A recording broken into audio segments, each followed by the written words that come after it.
Looking back now at the Boston Marathon bombings 6 months later, on April 15, 2013, a Rhode Island state trooper was both a runner and a rescuer.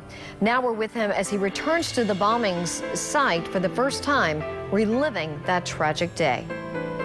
I asked the lady, she was on the phone, I said, can I please use your phone? And I went to grab it, I noticed my hands were bloody, so I looked at it, I said, can you just dial it for me? I don't want to hold your phone, you know, and she kind of dialed the number, put it to my ear. I told her, baby, I'm okay, everything's fine, I'll talk to you later.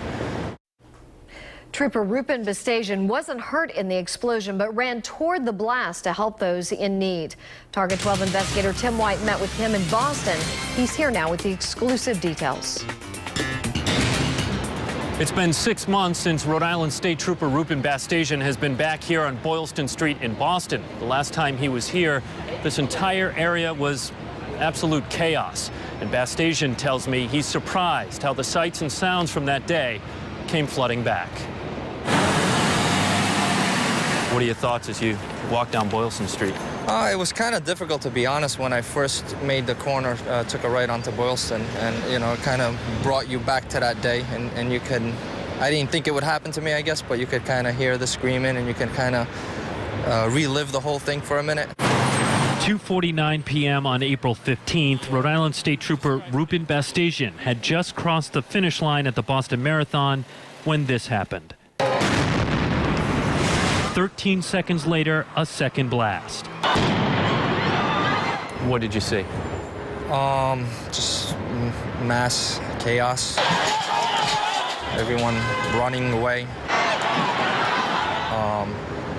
People, you know, yelling and screaming. Instinctively, he ran against the crowd toward the first blast site. With his background in the Marines and law enforcement, Bastajian first looked to see if he could spot a suspect. I just felt that it was a terror attack. That's what I felt immediately. Then he says he began using gauze from a nearby ambulance as tourniquets. There was a female, I remember, she had like a big gouge in her leg. I tied that up and I carried her, put her on a wheelchair. Bastajian's wife and 3 children were supposed to be there to cheer him on that day, but a set of circumstances at the last minute changed that. So a man of deep faith, Bastajian calls it intervention. You know, by his grace, they weren't here. His hands bloody from helping others, Bastajian asked a woman nearby with a phone if she would dial his number so he could call home. What did you do when you got home? Just, you know, you hold your kids, you hug your wife, and just, you know, you just realize how, you know, how fragile life is. Trooper Bastajian tells me he thought his last running of the Boston Marathon was going to be in the 117th. But after all that's happened, he says he'll be back here next year, running in the 118th Boston Marathon. In Boston with the Target 12 investigators, Tim White, Eyewitness News.